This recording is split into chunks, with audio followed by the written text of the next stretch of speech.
અત્યાર સુધીનો બાકી ટેક્સ 31 માર્ચ સુધીમાં ભરો અને 100% વ્યાજ માફી મેળવો. આ સ્કીમ લઈને આવ્યું છે અમદાવાદ મહાનગરપાલિકા.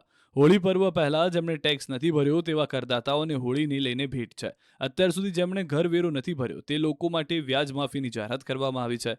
અમદાવાદ મહાનગરપાલિકાના રેવન્યુ કમિટીમાં નિર્ણય કરાયો, એટલે કે બાકી ટેક્સ 31 માર્ચ સુધીમાં જે લોકો ભરી દેશે તેમને 100% વ્યાજ માફી મળશે.